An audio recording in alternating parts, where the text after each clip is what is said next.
Use blocks of wood to prop up the refrigerator, ensuring you have clear access to the foot adjuster assembly.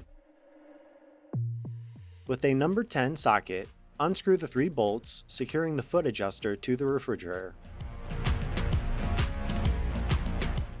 Then carefully remove the old foot adjuster. Next, position the new foot adjuster assembly and secure it by reinstalling the 3 bolts using a number 10 socket.